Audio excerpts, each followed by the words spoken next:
نحمدہ ونصلی ونسلم علی رسولہ الکریم اما بعد فاعوذ باللہ من الشیطان الرجیم بسم اللہ الرحمن الرحیم لقد من اللہ علی المؤمنین اذ بعث فیہم رسولا من انفسہم یتلو علیہم آیاتہ ویزکیہم ویعلمہم الکتاب والحکمہ وإن كانوا من قبل لفی ضلال مبین آمنت باللہ صدق اللہ العظیم وصدق رسولہ النبی الامین المختار الکریم ونحن علی ذلک لمن الشاہدین والشاکرین والحمد للہ رب العالمین اللہم صلی وسلم وبارک علی سیدنا و مولانا محمد وعلی آلہ واصحابہ وبارک وسلم صلاۃ و سلاما دائما علیک وعلی آلک واصحابک یا رسول اللہ صلی اللہ تعالی علیہ وسلم۔ عزیزان ملت اسلامیہ، محترم ناظرین و سامعین کرام، قرآن کریم کے چوتھے پارے کے 8ویں رکوع کی درمیانی آیتوں میں سے ایک آیت مبارکہ کو تلاوت کرنے کا میں نے شرف حاصل کیا ہے، جس میں اللہ تبارک و تعالی نے اپنے حبیب پاک صلی اللہ تعالی علیہ وسلم کا لباس بشریت میں بعثت کا تذکرہ فرمایا اور ساتھ ہی ساتھ مقصد بعثت بھی بیان کیا گیا۔ اسی معنی اور مفہوم کے تحت حضور اکرم صلی اللہ تعالی علیہ وسلم کی آمد کے حوالے سے سابق میں کچھ نشستیں ہوئی ہیں، اور سابقہ نشستوں میں یہ پیغام آپ تک پہنچایا گیا تھا کہ اللہ کے رسول صلی اللہ تعالی علیہ وسلم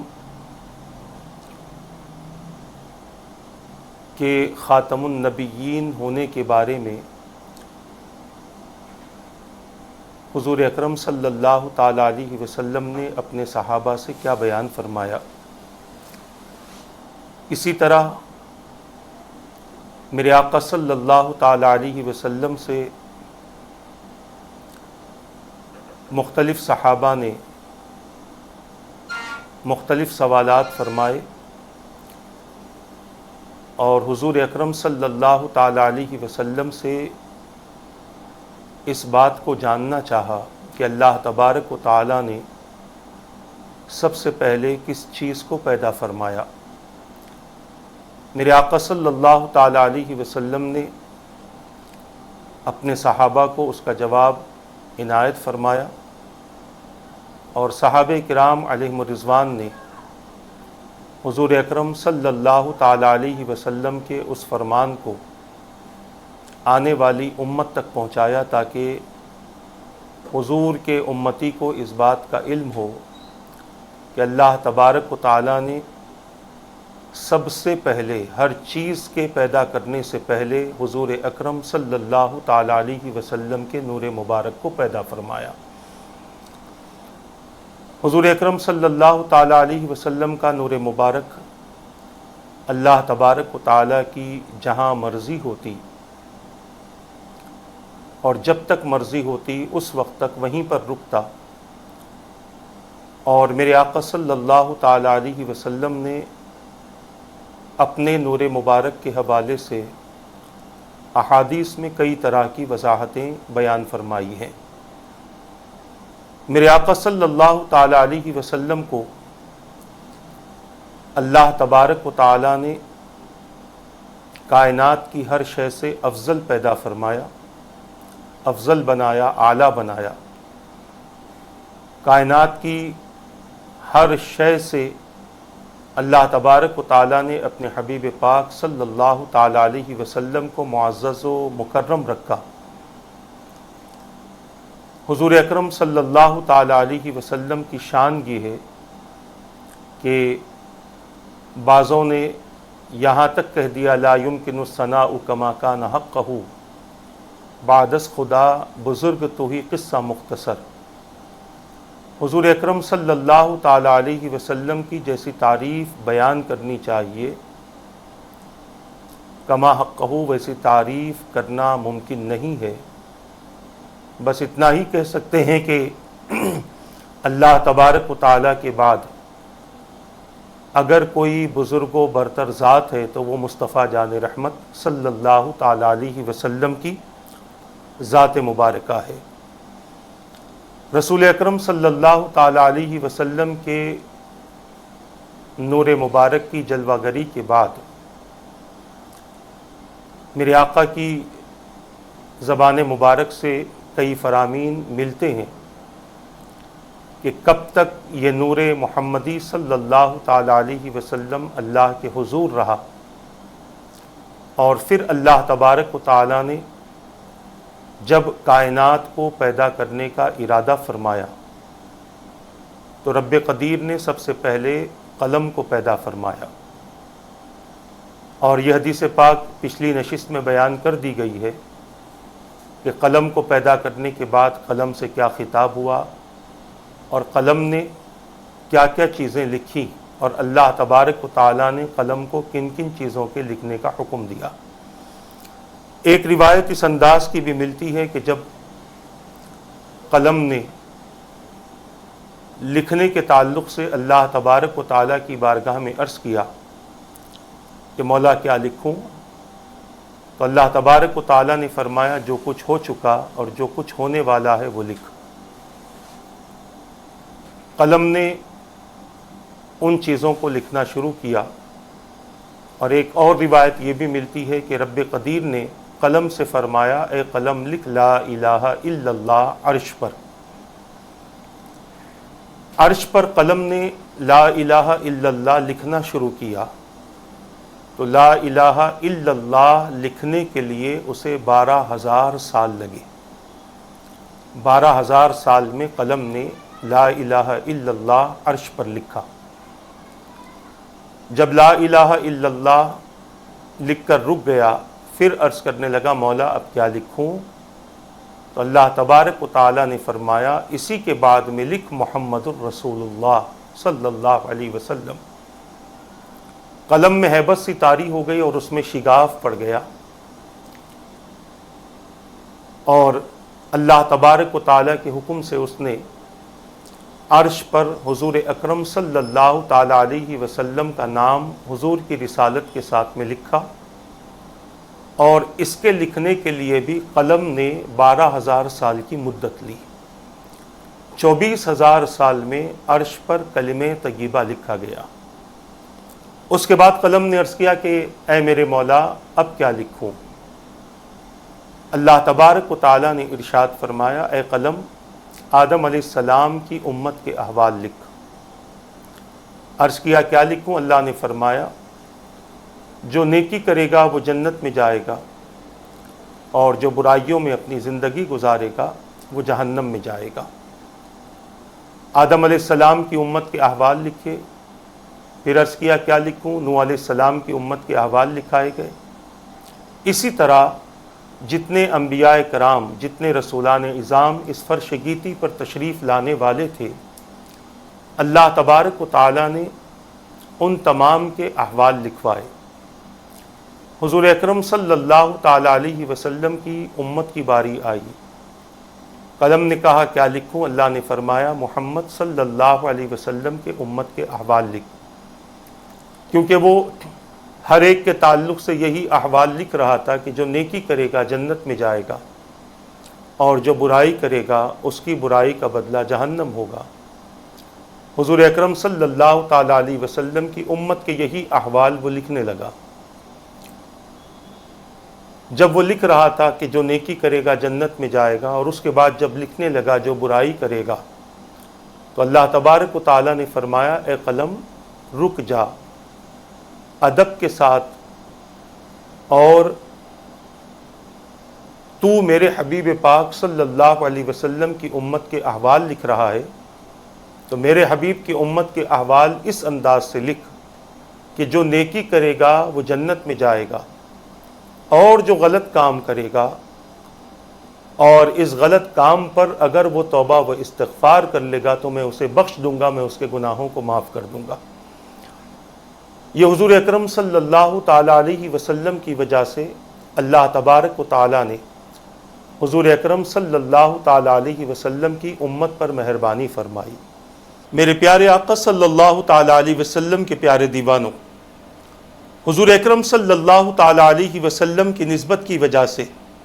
اللہ تبارک و تعالیٰ کی مہربانیاں اپنے بندوں پر بہت زیادہ ہے۔ میں عرض کر رہا تھا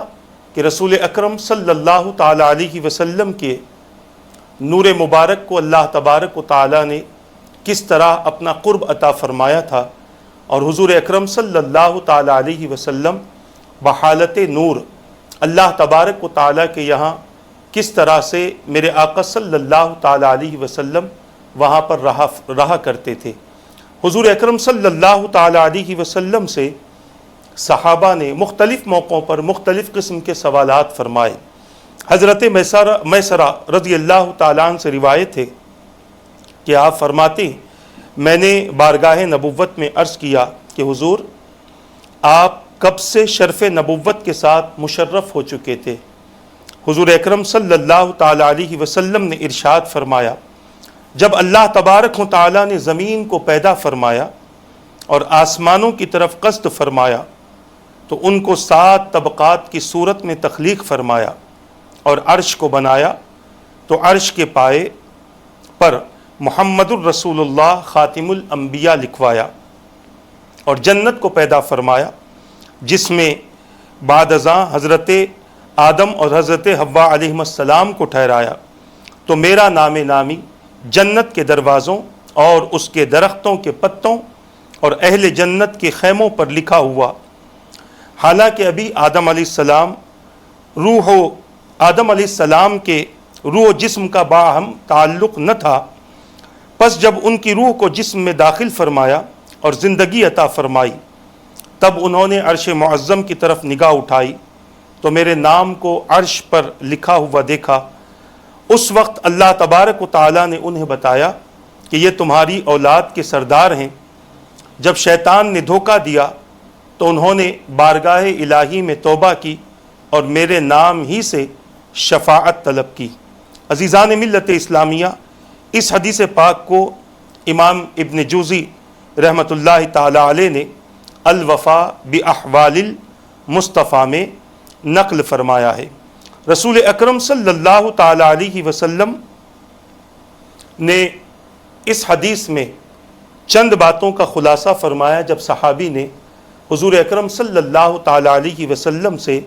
اس بات کا سوال کیا کہ حضور آپ کب نبی بنے تھے، کب نبی آپ کو بنایا گیا تھا؟ تو میرے آقا صلی اللہ تعالی علیہ وسلم نے چند چیزوں کا خلاصہ فرمایا اور حضرت سیدنا آدم و حوا علیہ السلام کے بارے میں فرمایا کہ جس جنت کو پیدا کیا گیا تھا اور جس جنت میں آدم و حوا علیہ السلام کو بعد میں داخل کرنا تھا، اس جنت کے دروازوں پر بھی میرا نام تھا، عرش کے ستونوں پر بھی میرا نام تھا۔ اور پھر آدم علیہ السلام نے اللہ تبارک و تعالیٰ کی بارگاہ میں حضور اکرم صلی اللہ تعالیٰ علیہ وسلم کے حوالے سے سوال فرمایا۔ اس طرح کی کئی احادیث کی کتابوں میں ملتی ہے جس میں رسول پاک صلی اللہ تعالیٰ علیہ وسلم کے تعلق سے اس بات کا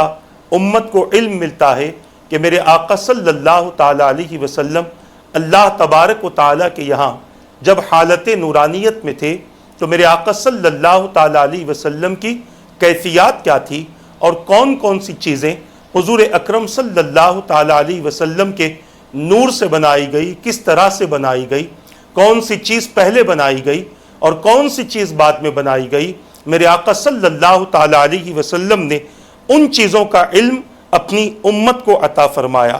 ایک اور روایت ملتی ہے اور اس روایت کو امام قسطلانی نے مواہد اللدنیہ میں نقل فرمایا ہے کہ جب اللہ تبارک و تعالیٰ نے حضرت آدم علیہ السلام کو پیدا فرمایا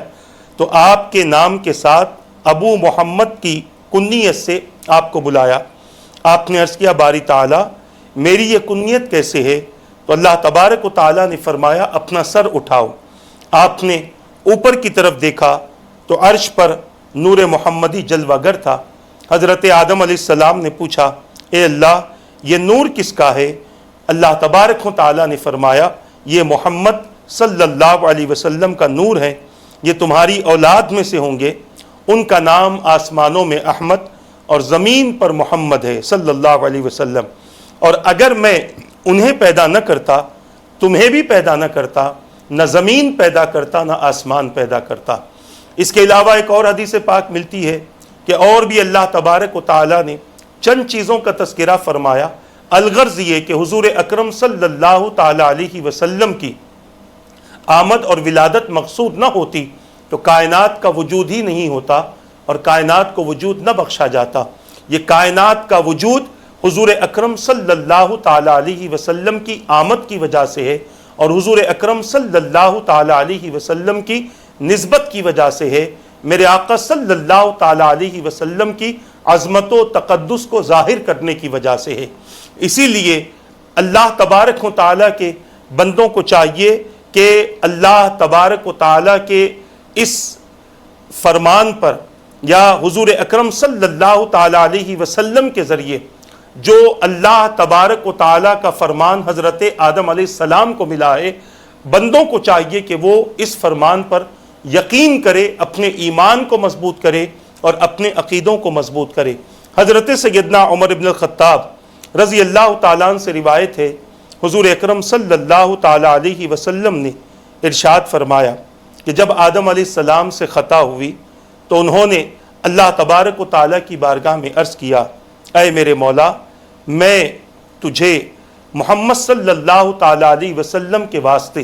اور وسیلے سے درخواست کرتا ہوں کہ میری اس غلطی کو معاف فرما دے۔ اللہ تبارک و تعالیٰ نے ارشاد فرمایا اے آدم علیہ السلام، تم نے محمد صلی اللہ تعالیٰ علیہ وسلم کو کیسے پہچانا حالانکہ ابھی میں نے ان کو پیدا بھی نہیں کیا؟ عرض کیا اے رب، میں نے اس طرح پہچانا کہ جیسے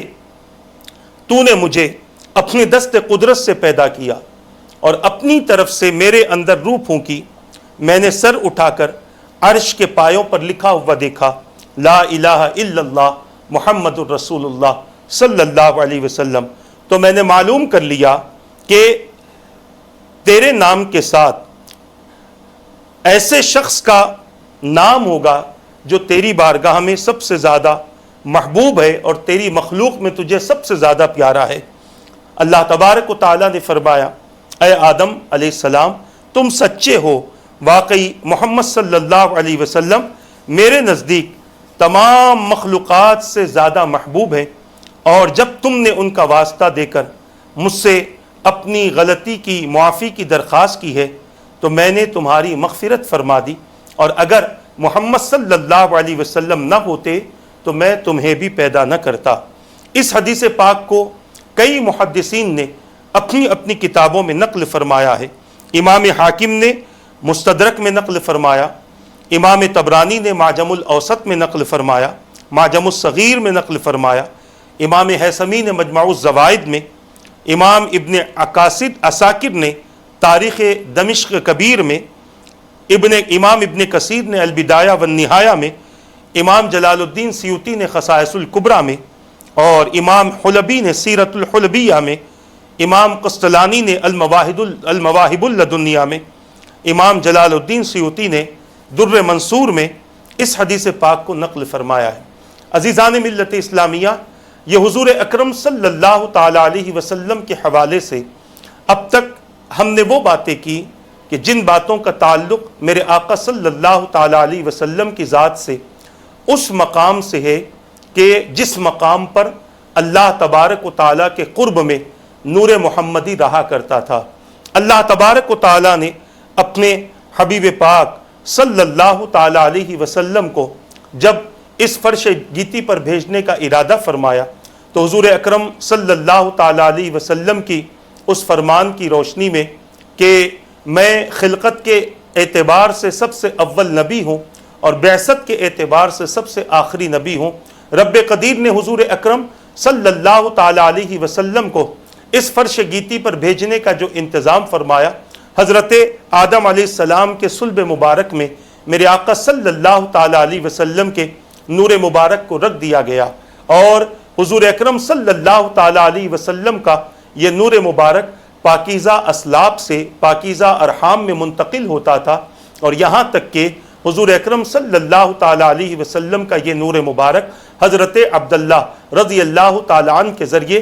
بی بی آمنہ رضی اللہ تعالی عنہ کے رحم مبارک میں منتقل ہوا۔ یہ حضور اکرم صلی اللہ تعالی علیہ وسلم نے اس کی بھی تفصیل اپنی امت کے سامنے بیان فرما دی۔ میں عرض کرنا چاہتا ہوں، میرے آقا صلی اللہ تعالی علیہ وسلم نے جہاں امت کے سامنے دنیا کی تمام باتیں رکھی، دین کا تمام پیغام رکھا، اور اسی طرح میرے آقا صلی اللہ علیہ وسلم نے قبر و برزخ کی باتیں رکھی، قیامت کی باتیں رکھی، جنت و دوزخ سے واقف کروایا، وہیں پر حضور اکرم صلی اللہ علیہ وسلم نے انسانیت کی تاریخ کا آغاز کب سے ہوا، انسانیت کا آغاز کب سے ہوا، اور پھر انسانیت کا آغاز کیسے ہوا،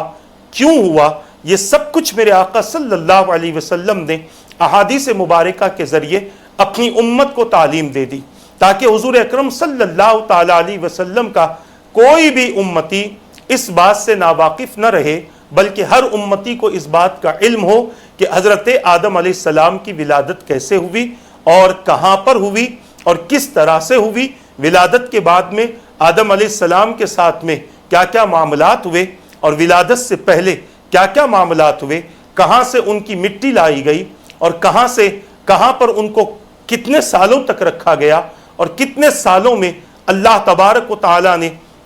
حضرت آدم علیہ السلام کو پھر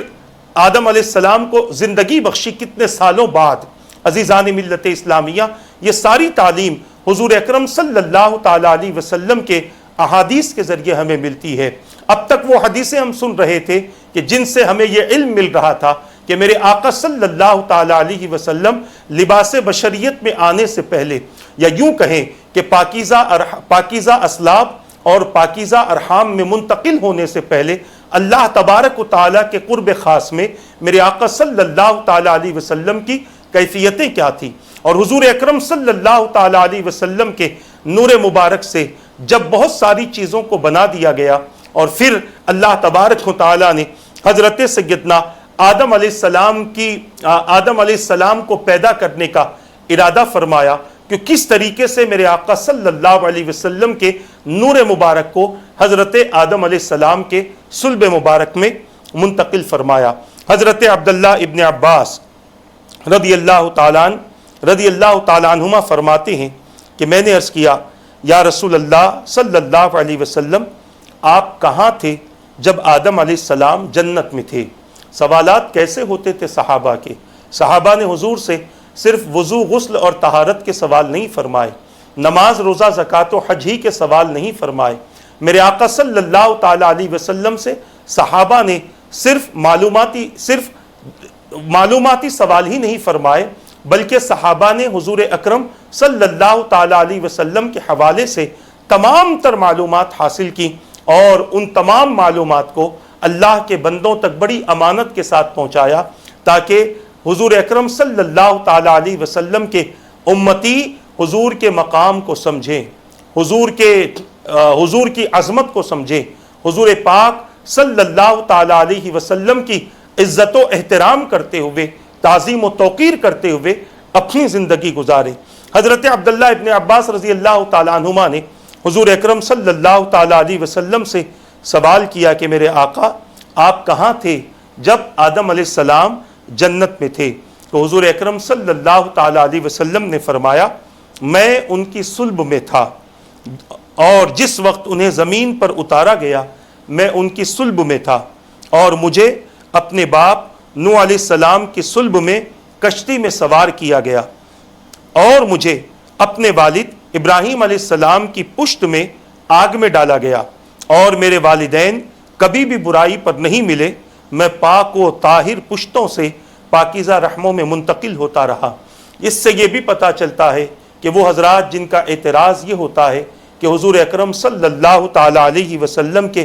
والدین کریمین پر جو اعتراض کرتے ہیں کہ معاذ اللہ وہ مومن نہیں تھے، اور مختلف قسم کی ان کے تعلق سے باتیں کرتے رہتے ہیں، ان کے لیے یہ حدیث کافی ہے، اور اس حدیث کو پیش کرنے والے امام جوزی ہیں، اور امام جوزی رحمۃ اللہ تعالی علیہ یہ حدیثوں پر بڑی باریک نظر رکھا کرتے تھے. انہوں نے ایسی بہت ساری باتوں کو اپنی کتابوں میں شامل ہی نہیں فرمایا کہ جس میں ذرہ برابر بھی اعتراض ہو سکتا تھا یا جس میں یا جن کے راویوں میں ذرہ برابر بھی نقص اور عیب تھا. امام جوزی رحمۃ اللہ تعالی علیہ نے اگر اس حدیث پاک کو نقل فرمایا ہے تو یقیناً یہ ان کی تحقیق ہے اور یقیناً یہ ان کے اعتراض سے پاک دلیل ہے. اور بتا دیا انہوں نے کہ رسول اکرم صلی اللہ تعالی علیہ وسلم کے فرمان کے مطابق کہ میرے آقا صلی اللہ تعالی علیہ وسلم کی روح مبارک انبیاء سے منتقل ہوتی ہوئی جب اللہ کے دیگر بندوں میں منتقل ہوئی، یعنی بنی اسماعیل میں یہ روح پاک منتقل ہوتی رہی کسی کے صلب میں اور ان کے صلب سے کسی کے رحم میں، تو وہ لوگ ایسے نہیں تھے، ایسے ویسے لوگ نہیں تھے، بلکہ وہ لوگ پاکیزہ تھے، وہ لوگ طاہر لوگ تھے. میرے آقا نے خود فرما دیا کہ میں طاہر پشتوں سے پاکیزہ رحموں میں منتقل ہوتا رہا. امتی کو یقین کرنا چاہیے کہ حضور اکرم صلی اللہ تعالی علیہ وسلم جن کے اندر سے جہاں پر بھی منتقل ہوتے رہے یقیناً وہ شخصیتیں پاکیزہ تھیں، وہ طاہر تھی، موحد تھی، اللہ پر ایمان لانے والی اور اللہ پر ایمان رکھنے والی تھیں. حضور اکرم صلی اللہ تعالی علیہ وسلم کے والدین کی نسبت سے اعتراض کرنا اور ان کے تعلق سے یہ کہنا کہ وہ مومن نہیں تھے، یقیناً یہ سراسر نادانی اور یہ بہت بڑی غلطی ہے. جبکہ حدیث اس حساب سے ملتی ہے اور احادیث اس حساب سے ہمیں ملتے ہیں. بعض احادیث وہ بھی ملتے ہیں جن میں حضور اکرم صلی اللہ تعالی علیہ وسلم نے کچھ باتیں بیان فرمائی ہیں، مگر ان احادیث کو سمجھنے کی ضرورت ہے کہ حضور اکرم صلی اللہ تعالی علیہ وسلم نے وہ باتیں کس وجہ سے اور کن کے لیے بیان فرمائی ہیں. عزیزان ملت اسلامیہ، میرے آقا صلی اللہ تعالی علیہ وسلم نے اس بات کو مختلف انداز سے اپنی امت کے سامنے بیان فرمایا تاکہ امتی کا عقیدہ حضور کے والدین کریمین، حضور کے آبا و اجداد سے خراب نہ ہو، بلکہ حضور کے آبا و اجداد کے حوالے سے بھی ان کا عقیدہ بہتر سے بہتر ہو اور ان کا عقیدہ درست ہو. حضرت کعب احبار رضی اللہ تعالیٰ نے فرمایا کہ جب اللہ تبارک و تعالیٰ نے محمد صلی اللہ تعالیٰ علیہ وسلم کے پیکر بشری کو پیدا کرنے کا ارادہ فرمایا تو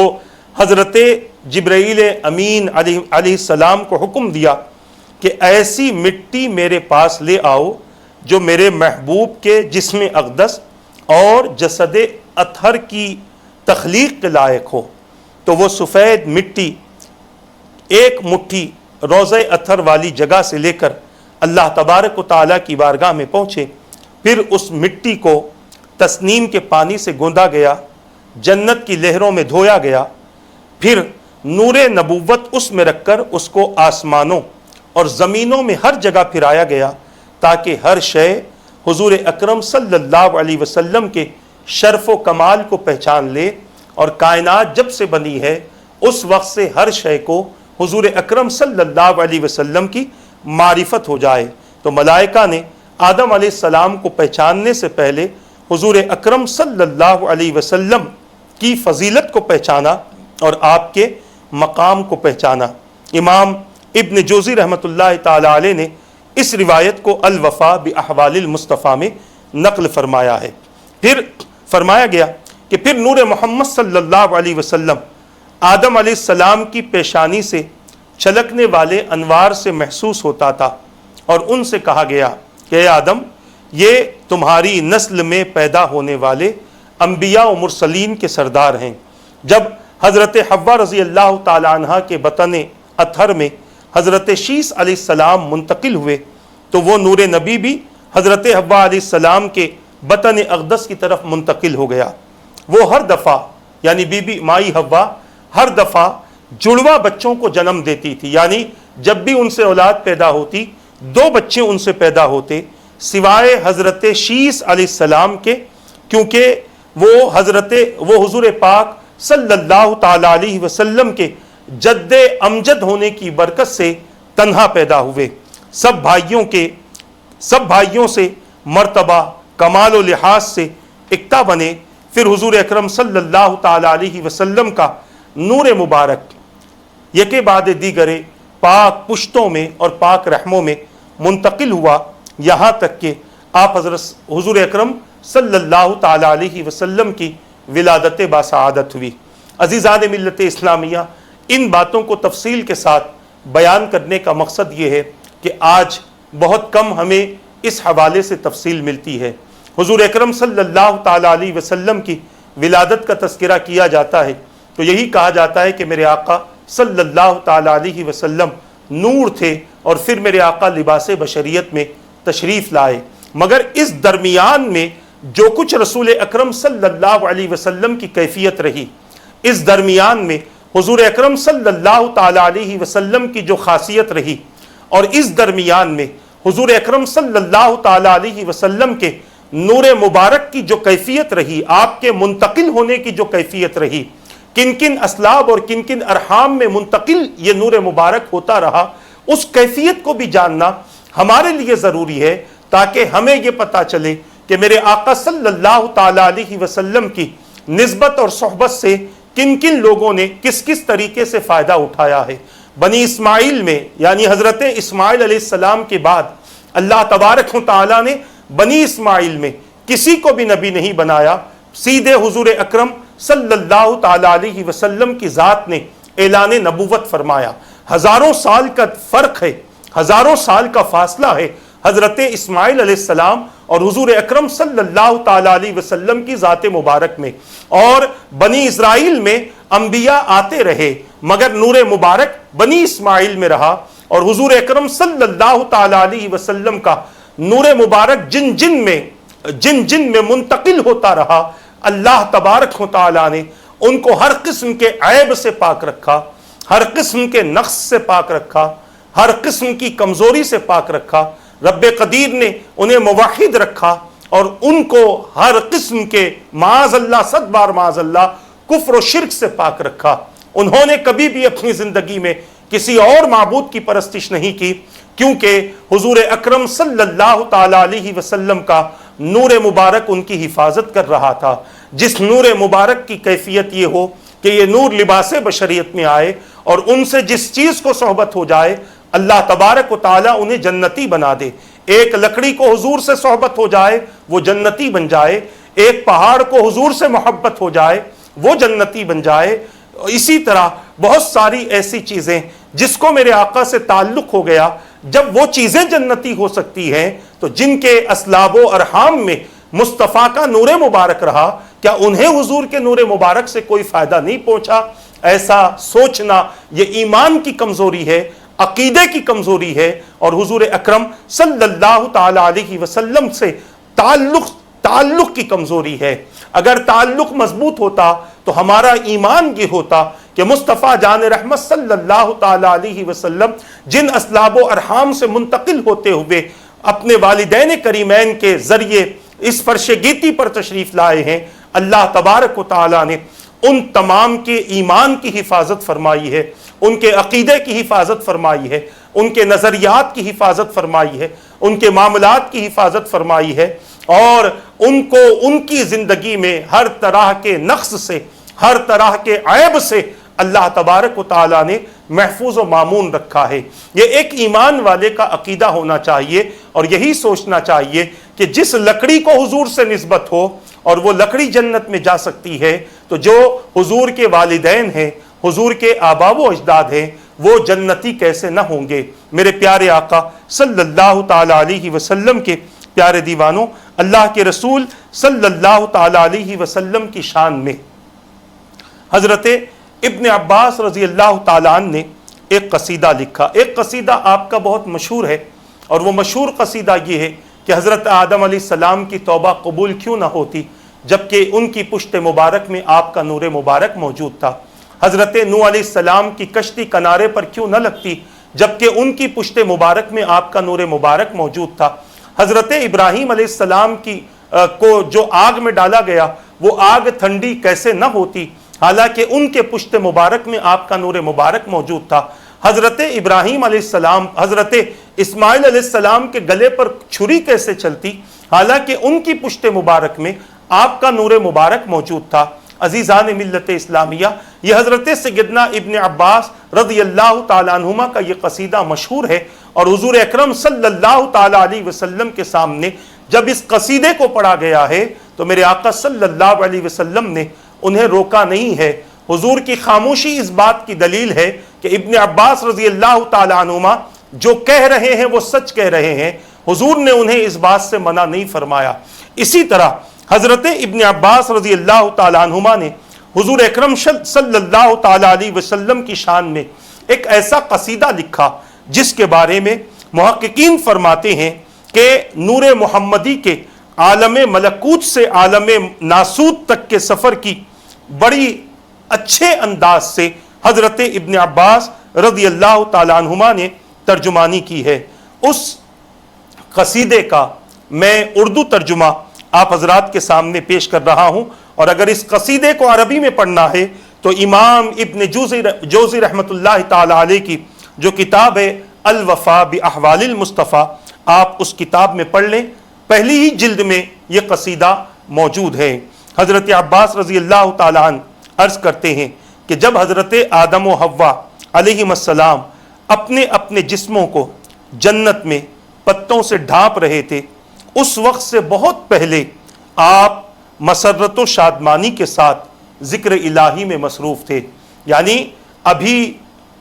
وہ جنت میں تھے اور حضور اکرم صلی اللہ تعالیٰ علیہ وسلم کی کیفیت یہ تھی کہ آپ اللہ تبارک و تعالیٰ کے ذکر میں موجود تھے۔ اس کے بعد فرماتے ہیں ان کے جنت سے زمین پر اتارے جانے کے بعد آپ بھی ان کے ہمراہ زمین پر تشریف لے آئے، جبکہ آپ نہ تو اس سے پہلے بشری صورت میں تھے اور نہ ہی گوشت اور نہ علق کی حالت میں تھے، یعنی حضور اکرم صلی اللہ علیہ وسلم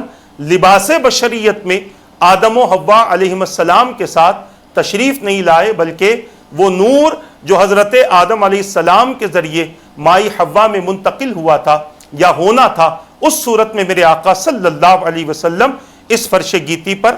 ان کے ساتھ میں اتارے گئے۔ بشریت کے ظہور کے بعد آپ احسن صورت میں محفوظ مقامات کے اندر ایک سوار کی طرح جلوہ فرما رہے، گھوڑے کو لگام لگا کر تیار رکھا ہوا تھا جس کی اگلی منزل پر پہنچتے اور پچھلی روپوش ہو جاتی۔ آپ کا ہر مسکن ہر قسم کی آلودگی اور خطرات سے محفوظ تھا، جیسے خندقوں اور بلند چٹانوں سے گھرا ہوا ہو، لیکن آپ ان مقامات میں بھی اس کائنات کی زبان بن کر رہے۔ آپ صلی اللہ علیہ وسلم مقدس اسلاف سے پاکیزہ ارحام کی جانب منتقل ہوتے رہے، جب ایک دور گزرتا تو دوسرا دور شروع ہو جاتا، اور پھر اسی طرح جب آپ صلی اللہ علیہ وسلم بی بی آمنہ رضی اللہ تعالی عنہ کی گود میں تشریف لائے تو آپ کی تشریف آوری کی وجہ سے زمین پر نور ہو گئی اور فضائیں جگمگا اٹھی۔ ہم آپ کی نورانیت سے، نورانیت کے صدقے ہم نے ہدایت پائی ہے، اور اسی کی وجہ سے ہم صراط مستقیم پر گامزن ہیں۔ عزیزان ملت اسلامیہ، حضور اکرم صلی اللہ تعالیٰ علیہ وسلم کی یہ تعریف و توصیف حضرت ابن عباس رضی اللہ تعالیٰ عنہما نے حضور کے بعد میں بیان نہیں فرمائی، بلکہ حضور اکرم صلی اللہ تعالیٰ علیہ وسلم کے سامنے میرے آقا صلی اللہ علیہ وسلم کی موجودگی میں ان اشعار کو پیش فرمایا، جس میں رسول اکرم صلی اللہ تعالیٰ علیہ وسلم کا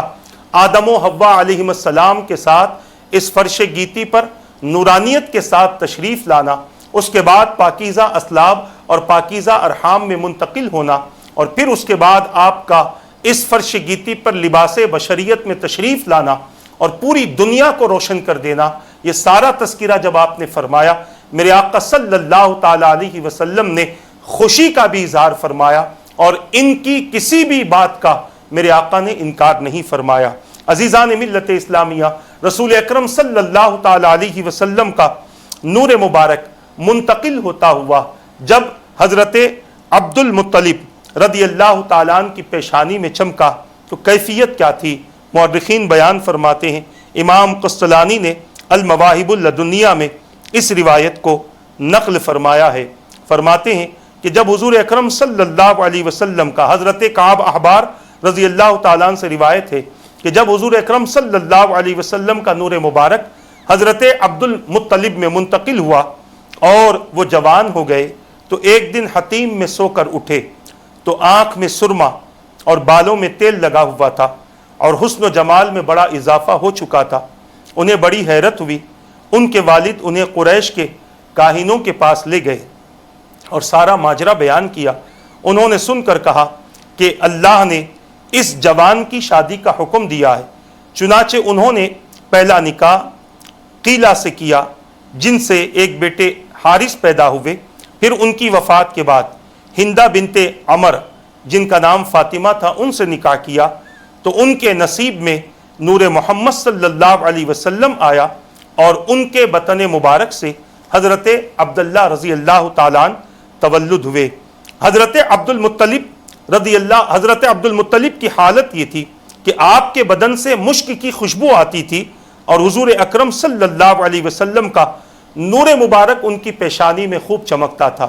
اس روایت کو بھی امام قسطلانی نے مواہب اللدنیہ میں نقل فرمایا ہے۔ عزیزان ملت اسلامیہ، یہ نور محمدی جب پاکیزہ اسلاب میں منتقل ہوا اور لوگ چمکتے ہوئے چہروں کو دیکھتے تھے، چمکدار چہرے کو دیکھتے اور منور چہرے کو دیکھتے اور اس ذات سے عجیب و غریب کیفیتوں کو دیکھتے تو لوگوں کی عادت تھی کہ ایسی شخصیتوں کو پکڑ لیتے اور اپنی مصیبتوں کے وقت میں ان کا وسیلہ بنا کر اللہ تبارک و تعالیٰ کی بارگاہ میں دعا کرتے۔ امام قسطلانی نے مواہب اللدنیہ میں اس واقعے کو پہلی جلد میں، یہ تینوں باتیں پہلی جلد کی ہے، ایک ایک صفحے کا فرق ہے۔ آپ فرماتے ہیں کہ جب قریش میں قحط ہوتا تو وہ عبد المطلب کا ہاتھ پکڑ کر جبل سبیر پر لے جاتے اور ان کے واسطے اور وسیلے سے اللہ تبارک و تعالیٰ کی بارگاہ میں تقرب حاصل کرتے اور بارش کی دعا کرتے تو اللہ تبارک و تعالیٰ اس نور محمدی کی برکت سے ان پر باران رحمت کا نزول فرماتا۔ یہ حضور اکرم صلی اللہ تعالی علیہ وسلم کے نور مبارک کی کیفیت ہے کہ جن میں منتقل ہوتا رہا ان کو معزز بنا دیا، ان کو مکرم بنا دیا، قبیلے میں ان کی عزت ہونے لگی، خاندان میں ان کی تعظیم ہونے لگی، اور اسی نور مبارک کی برکت سے اللہ تبارک و تعالیٰ نے مردوں کو بھی محفوظ رکھا اور خواتین کو بھی محفوظ رکھا۔ حضور اکرم صلی اللہ تعالی علیہ وسلم کا یہ نور مبارک جب حضرت عبد المطلب کے ذریعے حضرت عبداللہ رضی اللہ تعالیٰ عنہ کی پیشانی میں منتقل ہوا تو پھر اس کی کیفیت کیا تھی؟ فرمایا گیا کہ ایک مرتبہ حضرت عبد المطلب اپنے فرزند حضرت عبداللہ کو لے کر ایک کاہنہ کے پاس سے گزرے جو تورات، انجیل اور کتب سابقہ یعنی پہلی کتابوں کی عالمہ تھی۔ ان کا نام فاطمہ تھا۔ اس نے حضرت عبداللہ کے چہرے یعنی پیشانی پر نور محمدی چمکتا ہوا دیکھا تو حضرت عبداللہ کو نکاح کی دعوت دی۔ چند روز بعد جب آپ دوبارہ اس عورت کے پاس سے گزرے تو اس عورت نے کہا کہ اے نوجوان، تو نے بعد میں کیا کیا؟ یعنی پہلے تو جب تم آئے تھے اور آ کر جب چلے گئے اور اب چند روز بعد یہاں سے گزر رہے ہو تو بتاؤ، میرے پاس جب آئے تھے اس کے بعد، میرے پاس سے جب گزرے تھے اس کے بعد تم نے کیا کیا؟ تو انہوں نے کہا میرے والد نے میری شادی آمنہ بنت وہب سے کر دی ہے، میں ان کے پاس 3 دن تک رکا رہا۔ اس نے کہا بے شک اللہ کی قسم میں آپ سے شادی کرنے والی نہیں تھی مگر یہ کہ میں نے آپ کے چہرے میں نور چمکتا دیکھا تھا تو میری خواہش تھی کہ وہ نور مبارک مجھے نصیب ہو، مگر اللہ تبارک و تعالیٰ نے جہاں پسند فرمایا وہاں پر اس نور مبارک کو رکھ دیا۔ اس روایت کو امام ابو نعیم اصبہانی نے دلائل النبوہ میں نقل فرمایا ہے۔ امام قسطلانی اس عورت کا رویہ یوں بیان کرتے ہیں، آپ نے بھی مواہب اللدنیہ میں اس روایت کو نقل کیا اور اس عورت کے رویے کو بیان فرمایا کہ جب آپ دوسری مرتبہ اس عورت کے پاس سے گزرے جو کاہنہ تھی، جو تورات اور انجیل اور دیگر کتابوں کی عالمہ تھی، جب وہاں سے گزرے تو اس عورت نے آپ کی طرف توجہ تک نہ کی تو حضرت عبداللہ رضی اللہ تعالیٰ نے پوچھا کیا بات ہے؟ اس وقت مجھے نکاح کی دعوت دیتی تھی اور آج توجہ بھی نہیں کرتی۔ اس خاتون نے جواب دیا جس نور کی خاطر میں آپ کی طرف راغب ہوئی تھی وہ کوئی اور خوش نصیب لے گئی، اب مجھے آپ سے شادی کی حاجت نہیں ہے، میری خواہش تھی کہ وہ نور مبارک میرے نصیب میں ہوتا، مگر اب ایسا ممکن نہیں ہے، وہ نور آپ سے کسی اور جگہ منتقل ہو چکا ہے۔ عزیزان ملت اسلامیہ، جب یہ نور مبارک بی بی آمنہ رضی اللہ تعالیٰ عنہ کے بطن مبارک میں منتقل ہوا تو آپ کی کیفیتیں بھی بڑی عجیب و غریب تھیں۔ چند باتیں پیش کر کے آئندہ نشست میں اس کے تفصیلی واقعات ہم آپ کے سامنے عرض کریں گے۔ حضور اکرم صلی اللہ تعالیٰ علیہ وسلم کے نور مبارک کے منتقل ہونے کے حوالے سے امام قسطلانی نے مواہد اللدنیہ میں بڑی تفصیل بیان فرمائی ہے۔ فرماتے ہیں جب اللہ تبارک و تعالیٰ نے حضور اکرم صلی اللہ علیہ وسلم کی ان کے والدہ کے بطن میں تخلیق کا ارادہ فرمایا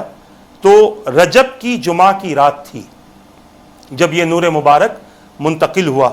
اللہ تعالیٰ نے اس رات جنتوں کے پہرے دار خازن کو حکم دیا کہ جنت الفردوس کھول دے،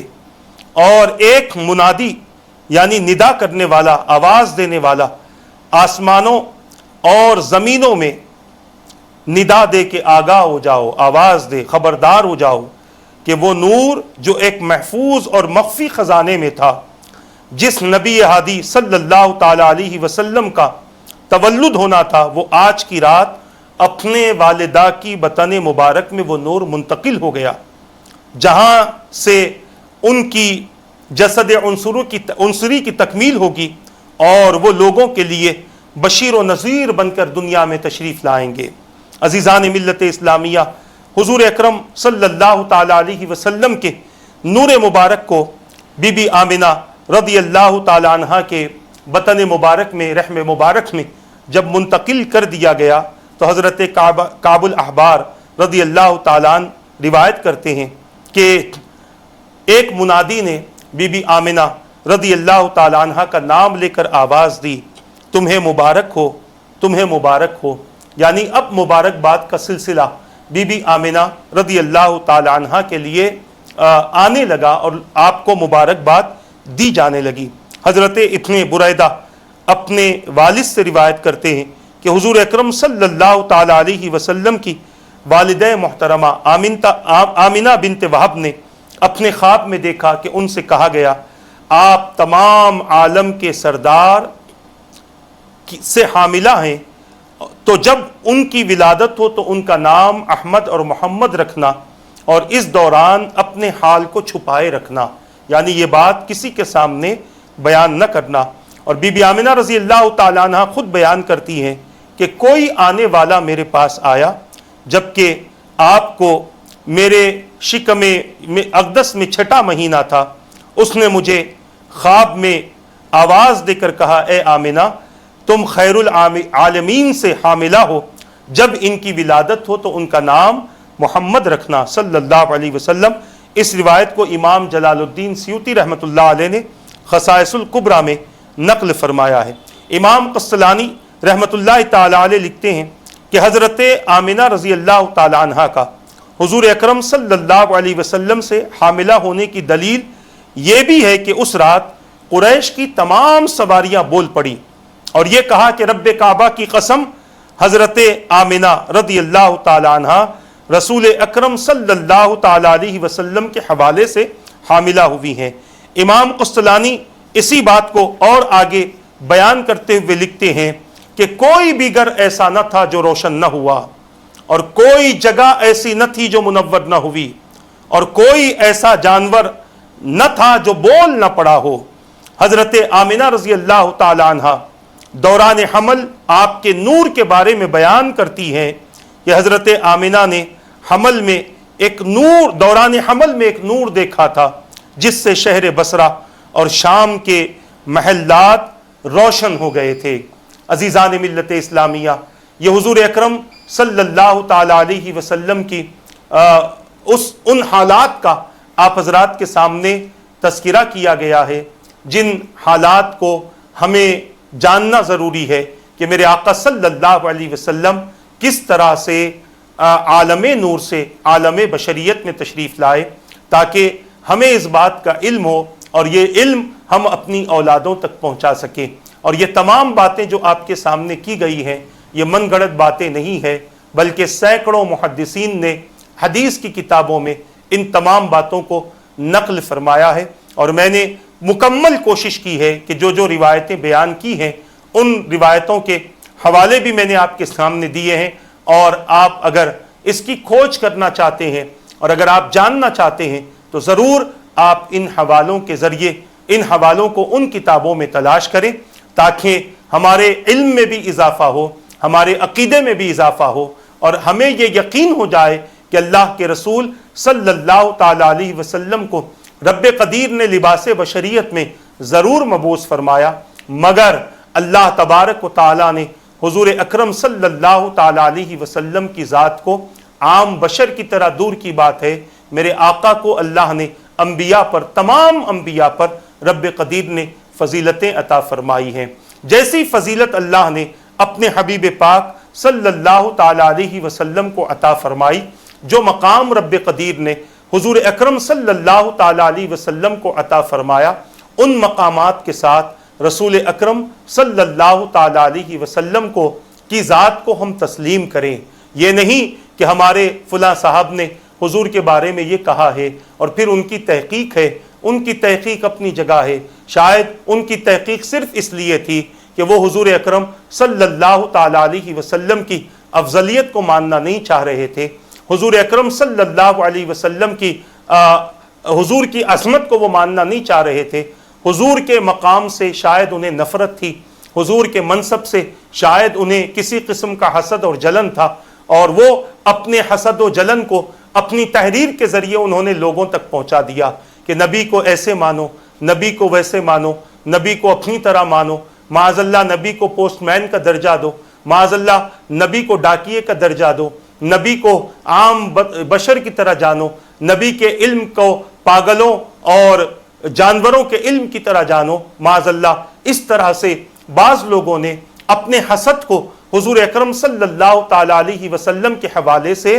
اپنی تحریر کے ذریعے ظاہر فرمایا ہے، اور بہت سارے ایسے لوگ ہیں جو ان کی باتوں میں آ کر اپنے ایمان کو خراب کر چکے، اپنے عقیدے کو برباد کر چکے، اپنے نظریات کو تباہ کر چکے، اور اسی طرح اپنی آخرت کو برباد کر چکے۔ مگر جن لوگوں نے حضور اکرم صلی اللہ تعالی علیہ وسلم کی ذات بابرکت کو مانا، میرے آقا صلی اللہ تعالی علیہ وسلم کے کمالات کو، آپ کے معجزات کو، آپ کے اختیارات کو پسند کیا اور مان لیا کہ یقیناً اللہ تبارک و تعالیٰ نے اپنے حبیب پاک صلی اللہ تعالی علیہ وسلم کو یہ مقام و مرتبہ عطا فرمایا ہے، یہ منصب عطا فرمایا ہے، اپنے حبیب پاک صلی اللہ تعالی علیہ وسلم کو رب قدیر نے یہ بلندی عطا فرمائی ہے، اور اگر ہم ان چیزوں کو مانتے ہیں تو ہمارا ایمان ہی مضبوط ہوگا، ہمارا عقیدہ ہی مضبوط ہوگا۔ نہیں مانیں گے تو ہمارے ایمان کی بربادی ہے، ہمارے ایمان کی کمزوری ہے،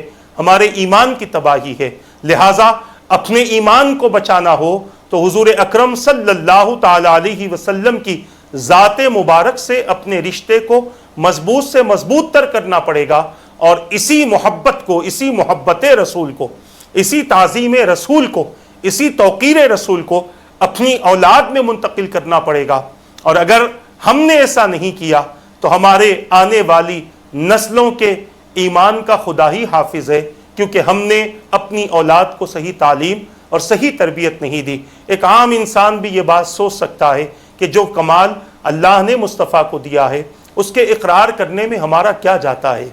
اس کو ماننے میں ہمارا کیا جاتا ہے، جو سربلندیاں، جو شوکتیں اللہ نے اپنے حبیب کو عطا فرمائی ہے اس کے اقرار کرنے میں ہمارا کیا جاتا ہے۔ اللہ تبارک و تعالیٰ نے جو مقامات حضور اکرم صلی اللہ تعالی علیہ وسلم کو عطا فرمائے ہیں ان کے ادب کا تذکرہ قرآن میں موجود ہے کہ کس طرح سے نبی کا ادب کیا جائے، کس طرح سے حضور سے گفتگو کی جائے، کس طرح سے حضور کو بلایا جائے، کس طرح سے حضور کو پکارا جائے۔ جب یہ ساری باتیں قرآن میں ہمیں مل رہی ہیں، حضور اکرم صلی اللہ علیہ وسلم کی تعظیم و توقیر کرنے کا حکم دیا، اور کبھی بھی یہ بات ذہن میں رکھ لیں کہ نبی کی تعظیم و توقیر کرنے سے اللہ تبارک و تعالیٰ کی توحید میں کچھ بھی فرق نہیں آتا، بلکہ فرق اس وقت آئے گا جب بندہ نبی کو خدا کا درجہ دے، معاذ اللہ۔ یہ قوم موسیٰ علیہ السلام کے قوم کی طرح نہیں، عیسیٰ علیہ السلام کے قوم کی طرح نہیں کہ جنہوں نے چند معجزات کو دیکھ کر اپنے نبی کو خدا خدا کا بیٹا بنا دیا۔ لہٰذا یہ قوم اس طرح کی نہیں، بلکہ یہ قوم جب بھی نبی کی بات کرتی ہے اور نبی کے معجزات و کمالات کی بات کرتی ہے تو ساتھ ہی ساتھ یہ کہتی ہے کہ محمد الرسول اللہ، محمد صلی اللہ علیہ وسلم اللہ نہیں ہے، اللہ کے رسول ہیں۔ لہٰذا اس بات کو ماننا ہمارے لیے ضروری ہے اور اسی عقیدے کے ساتھ ہم اپنی زندگی گزاریں، اپنی عقیدتوں کو حضور اکرم صلی اللہ تعالیٰ علیہ وسلم کی ذات مبارک کے حوالے سے نچھاور کرتے رہیں تاکہ ہمارا ایمان درست ہو اور ہمارا عقیدہ درست ہو۔ اللہ تبارک و تعالیٰ سے دعا ہے کہ رب قدیر جو کچھ کہا گیا کہنے میں غلطی ہو تو اپنے حبیب کے صدقے معاف فرما دے۔ ان باتوں پر مجھے اور ان سب کو عمل کی توفیق عطا فرما، ان باتوں کو دوسروں تک پہنچانے کی توفیق عطا فرما، اپنے اور اپنے حبیب کی رضا والی زندگی نصیب فرما۔ رب قدیر اپنے فضل و کرم سے ہماری تمام تر پریشانیوں کو، مصیبتوں کو دور فرما دے۔ تیرے حبیب پاک صلی اللہ تعالیٰ علیہ وسلم کے ذکر کے صدقے ہمارے رزق میں اضافہ فرما، رزق کی تنگیوں کو ختم فرما، حلال و جائز روزی نصیب فرما دے، بے روزگاروں کے لیے روزگار کا انتظام فرما دے، بیماروں کو مکمل صحت عطا فرما، تمام پریشان حالوں کی پریشانیوں کو دور فرما دے۔ مولا ہماری نسلوں کی حفاظت فرما، ظالموں کے ظلم سے، حاسدین کے حسد سے، اشرار کی شرارتوں سے، فتنین کے فتنوں سے، نظر بس سے، ملامتوں سے، جادوگروں کی جادوگری سے اور تمام تر آفات و بلیات سے میرے معبود ہم سب کی حفاظت فرما۔ جن جن لوگوں نے دعاؤں کے لیے کہا اپنے حبیب کے صدقے مولا ان تمام کے جائز مقاصد کو پورا فرما، ایمان کی سلامتی کے ساتھ زندگی عطا فرما، ایمان کی حالت میں کلمہ پڑھتے ہوئے نبی کا دیدار کرتے ہوئے موت نصیب فرما۔ کل بروز قیامت ہمیں، ہماری نسلوں کو، ہمارے مرحومین کو اپنے حبیب پاک صلی اللہ تعالیٰ علیہ وسلم کی شفاعت کبریٰ، شفاعت عظمیٰ نصیب فرما اور اپنے حبیب کے غلاموں کے ساتھ جنت میں داخلہ عطا فرما دے برحمتک یا ارحم الراحمین۔ وما علینا الا البلاغ۔ السلام علیکم ورحمۃ اللہ وبرکاتہ۔